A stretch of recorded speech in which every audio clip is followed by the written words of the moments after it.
कहते हैं शिक्षा एक ऐसा अधिकार है जिसे अगर कोई पाले तो दुनिया की कोई भी वस्तु उससे अछूती नहीं रह सकती है। शिक्षा की मुख्य धारा से जोड़ने के लिए आरटीआई एक्टिविस्ट नरेश पारस ने ऐसा कदम उठाया कि उन बच्चों को शिक्षा के मुख्य धारा से जोड़ दिया जो कभी शिक्षा से अछूते रहते थे।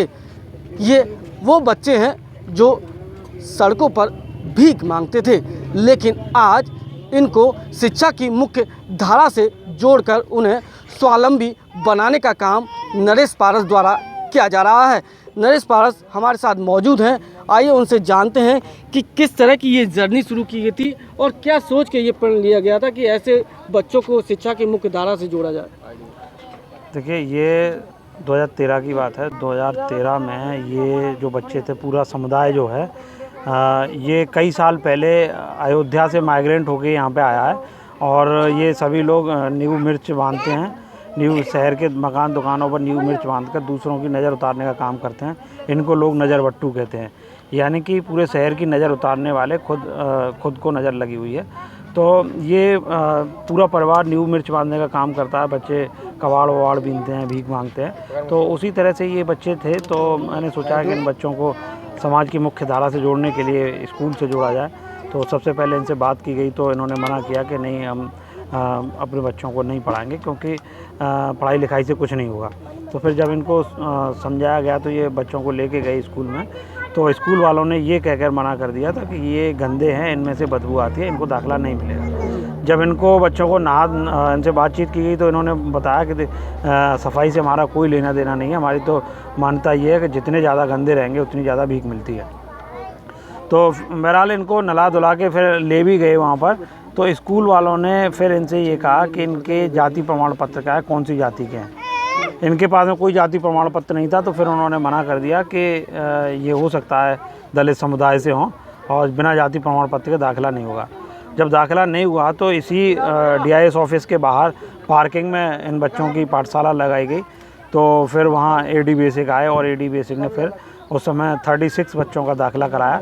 तब से ये बच्चे लगातार पढ़ रहे हैं। इनमें से इस बार 4 बच्चों ने बोर्ड की परीक्षाएं दी हैं और एक लड़के ने इंटर की परीक्षा पास की और 3 लड़कियों ने हाई स्कूल की परीक्षा पास की है। आपने क्या सोचा था कि आपको क्या ऐसा दर्द महसूस हुआ, क्या ऐसी सोच आपसे टकराई कि साहब इन बच्चों को पढ़ाना है, इन बच्चों को मुख्य धारा से जोड़ना? देखिए, इनको सोच तो ये थी कि सब लोग अपना अपना जीवन बिता रहे हैं और ये समुदाय ऐसा है कि जो बच्चे उपेक्षित हैं, इनको किसी तरह की कोई सरकार की योजना का लाभ नहीं मिल पाता, ये आगे नहीं बढ़ पाते हैं। और आगे बढ़ने का सिर्फ एक ही माध्यम है, वो है शिक्षा। शिक्षा वो शेरनी का दूध है, जो पीएगा वो दहाड़ेगा। तो इसको लेकर फिर मैंने सोचा कि ये बच्चे भी शिक्षित होने चाहिए, इनमें भी शिक्षा का अंकुर फूटे। तो ये बच्चे अपना मुकाम हासिल करें। तब इन बच्चों को सोच के फिर मैंने इनका कहा कि इन बच्चों को आगे बढ़ाया जाए। तब फिर मैंने इनको आगे बढ़ाने के लिए ये प्रेरणा दी। आज कितने बच्चे इस समाज के आपके द्वारा पढ़ रहे हैं? आप उनके सारी खर्चे की जिम्मेदारी भी आप ही के पास रहती है, तो अभी ऐसे कितने बच्चे हैं? देखिए, इस समुदाय की अगर हम बात करें तो करीब 44 के आसपास बच्चे यहाँ से जा रहे हैं और रेगुलरी जो है 31-35 बच्चे तो पर डे स्कूल में जा ही रहे हैं। करीब 4 दर्जन के आसपास बच्चे रेगुलर पढ़ रहे हैं। तो अभी इन बच्चों ने कुछ चीज़ें हासिल की हैं, क्या था वो?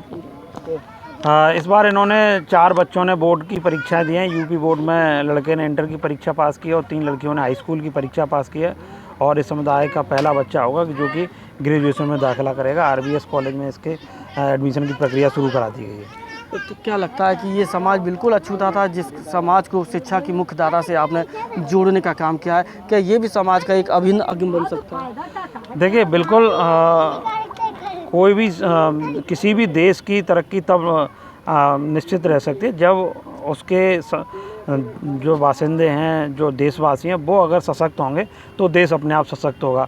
और ये कहीं ना कहीं देश की उन्नति में योगदान अपना दे सकते हैं, लेकिन इनके लिए अगर थोड़ा सा प्रयास किया जाए, क्योंकि ये जो समाज है वो बिल्कुल अछूता हुआ है और ये बिल्कुल समाज का वंचित समुदाय जिससे हम कहा जा सकते हैं। ये एक ऐसा समुदाय है, यहाँ पर आकर सरकार की सारी योजनाएं दम तोड़ देती हैं। इनके पास में किसी भी तरह का कोई दस्तावेज नहीं है। आज तक इनके जीवन स्तर को उठाने के लिए कोई किसी ने प्रयास नहीं किया, न तो शासन स्तर पर हुआ न प्रशासन स्तर पर हुआ।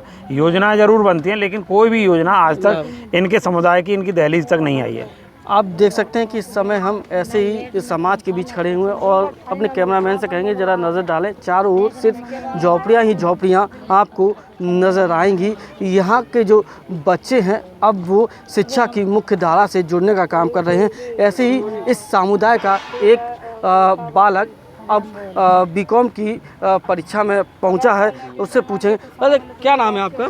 सर मेरा नाम शेर अली खान है। कैसे आप क्या करते थे पहले और शिक्षा से कैसे जुड़ पाए? पहले 2014 की बात है, उससे पहले मैं भिक्षावृत्ति करता था जी। और हमें पता है शिक्षा के प्रति कोई लगाव नहीं था, कुछ मुझे पता ही नहीं था शिक्षा होते क्या है। मेरी पढ़ाई लिखाई से कोई मतलब नहीं था, बस ऐसे मांगना खाना, रोड में जाके मांगना खाना, इस ट्रेन में कहीं भी जाके होटल में किसी के कार पोछना मांगना जाना था, बस यही काम था हमारा, मांगना खाना, हमें कोई मतलब नहीं था पढ़ाई से। तो 2014 की बात है, हमारे सर आए थे यहाँ पे, तो इस टाइम मैं घर पे नहीं था, मेरे परिवार वाले थे और मैं बाहर था घूमने वगैरह, यानी बगैर बोल करने का था, मांगने का था मैं। उस टाइम मुझे कुछ नहीं पता। ये सर आए, एडमिशन करा रहे थे बच्चों को, तो मेरी बहन यहाँ थी तो सर से बात किया तो सर ने बोला ठीक है आप सभी बच्चों को एडमिशन कराने ले जा रहे हैं, अगर आप लोग राजी हो तो बताइए। पर यहाँ के इतने सारे पेरेंट्स हैं जो अभी भी, राइट बता रहा हूँ, अभी भी बोल रहा हूँ, अपने बच्चों को पढ़ाना नहीं चाहते, अभी भी यही काम कराना चाहते हैं बीच व्यक्ति, बट मेरे से परिवार में नहीं है। उस दिन बाद जब सर आए थे एडमिशन कराने के लिए, तो मैं उस टाइम भीख मांगने गया था, मुझे कोई पता नहीं थी। तो सब लोगों ने सर आके पूछा, मेरे परिवार को मनाया, मेरे घर वालों को मनाया, सभी को बताया, पर मेरे घर वाले भी माने थे, पर यहाँ के जो लोग ने भड़का रहे थे, बहुत सारे थे अपने बच्चों को पढ़ाए। उसमें एक बंदा राजी हुआ एडमिशन कराने के लिए, जो है मेरा चाचा है, उनका नाम हरी है, वो राजी हुआ, तो उन्हें देख के लोगों पे जागरूकता हुई। अब जीवन बदल रहा है आपका जब शिक्षा ग्रहण कर रहे हैं? तो इस टाइम बहुत अच्छा लग रहा है। मैंने इंटर पास कर रखी है, पहले 2014 से पढ़ाई स्टार्ट की तो 12 तक, इस बार 2024 में मैंने अच्छे परसेंटेज से पास हुआ हूँ, ये सर की मेहरबानी है। सर ने जब एडमिशन कराने थे बहुत सारी समस्याएं, मैं डायरेक्ट बता रहा हूँ, बहुत सारी, इतनी सारी समस्याएं थी, यहाँ तक स्कूल वाले भी मना कर देते थे एडमिशन कराने, ये बोलते थे कि इन बच्चों को मैं एडमिशन नहीं दूंगा। अब कितने बच्चे पढ़ रहे हैं? इन बच्चों को एडमिशन 44 बच्चे पढ़ रहे, इन बच्चों को एडमिशन नहीं दूंगा, इनमें से बदबू आती है। यहाँ तक सर नहलाने भी लेके आए, हेड पंप पे नहलाते भी थे बच्चों को, पर भी बच्चे यहाँ से पढ़ने नहीं जाते थे। कहते हैं समाज सेवी नरेश पारस की जो मुहिम थी वो रंग लेकर आ रही है। कुछ और बच्चे देखेंगे, हम कैमरामैन से दिखाएंगे कि किस तरह से ये बच्चे अभी भी पढ़ रहे हैं। छोटी सी बच्ची है, उससे बातचीत करेंगे। क्या उसका नाम है? बेटा क्या नाम है आपका? नाजनी। राजनी, क्या पढ़ रही हो? क्या पढ़ रही हो?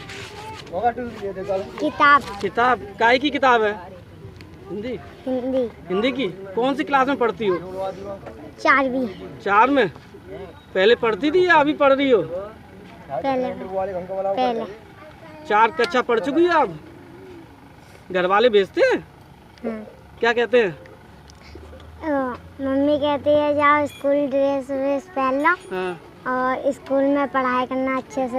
अच्छा। और लंच हो जाएगा, खाना खा लेना, और फिर लंच के बाद पढ़ लेना, पढ़ के घर में आ जाना। क्या बनना चाहती हो? कुछ बनना चाहती हो? क्या देखती हो? क्या बनोगी पढ़ के? क्या बनना चाहती हो? डॉक्टर। डॉक्टर बनना चाहती हो? खूब पढ़ना पड़ेगा। पढ़ती हो रोज? देखिए, छोटी सी बच्ची है, सपना डॉक्टर बनने का है, और अभी से अगर इन बच्चों को हौसला अफजाई किया जाए तो ये कहीं ना कहीं हद तक अपने सपनों को भी पूरा कर सकते हैं। ऐसे ही तमाम बच्चे हैं, ये सारे बच्चे भी स्कूल जाने को उत्साहित हैं। नरेश पारस जी हमारे साथ एक बार फिर मौजूद। वैसे क्या लगता है कि बच्चों के छोटे छोटे सपने अभी से ये देख रहे हैं, सोच भी नहीं सकते थे, आज ये सपने इनके पूरे हो रहे हैं? देखिए, इस दुनिया में जो भी कोई जन्म लेता है वो अपना भाग्य लेकर आता है, और वो दुनिया में सपने भी देखता है। कुछ ऐसे ही सपने ये बच्चे देख रहे हैं। ये बच्चे भी देखते हैं कि समाज में डॉक्टर, इंजीनियर और भी सारे वर्ग हैं, तो कहीं ना कहीं हमारी भी उपस्थिति उन वर्गों में होनी चाहिए, लेकिन उपेक्षा के कारण ये वहाँ तक नहीं पहुँच पाते हैं। सपने हैं, लेकिन अगर इनको सरकार प्रयास करे, इनको कुछ सुविधाएं दे तो निश्चित तौर पर ये बच्चे आगे बढ़ेंगे और देश के योगदान में ये शामिल होंगे। और भी लोग हमारे साथ मौजूद हैं। आपके बच्चे जाते हैं पढ़ने के लिए? हाँ, मेरे बच्चे 4 हैं। कितने बच्चे हैं आपके? 4 है। चारों जाते हैं पढ़ने? चारों जाते। पहले क्या करते थे बच्चे? बच्चे पहले मेरे कहीं नहीं जाते थे, मेरे शुरू से बच्चे कहीं नहीं जाते। अच्छा, मैं शुरुआत से पढ़ाई कराई। शुरुआत से ही पढ़ाई कराई? कहीं काम फाम करने कोई नहीं जाता था? कोई नहीं जाते। अच्छा, मेरे बच्चे शुरुआत से पढ़ाई कराई। किसने मदद की थी? नरेश पारस ने। नरेश पारस जी ने? वो आए थे आपके पास? हाँ, आए क्या थे। कहते थे? बोलते थे कि अपने बच्चे पढ़ाओ, भविष्य बनाओ, अच्छे आगे बढ़ो, अच्छी इच्छा है, सबकी इच्छा है कि दुनिया महल में रहते हैं, तुम झोपड़ी में पड़े हो, तो कम से कम तुम्हारा भी इच्छा होना चाहिए कि तुम भी कहीं आगे बढ़ के अपने बच्चों का भविष्य बनाओ। नरेश पारस की जो मुहिम थी, ऐसे बच्चों को शिक्षा की मुख्य धारा से जोड़ने के लिए वो रंग ला रही है और अभी लगभग 50 से अधिक ऐसे बच्चे इनकी मदद से शिक्षा ग्रहण कर रहे हैं। नरेश पारस कोई नया नाम नहीं है, लेकिन इस क्षेत्र में जब उन्होंने कदम उठाया था तो काफ़ी दिक्कतों का सामना उन्हें ज़रूर करना पड़ा था, लेकिन जब कदम उठाया था तो उस पर चलना भी था। इसीलिए आज उनकी मुहिम रंग ला रही है और वो ऐसे बच्चों को शिक्षा की मुख्य धारा से जोड़ने का काम कर रहे हैं। अपने साथी सोनू के साथ सत्येंद्र कुशवाहा, आगरा।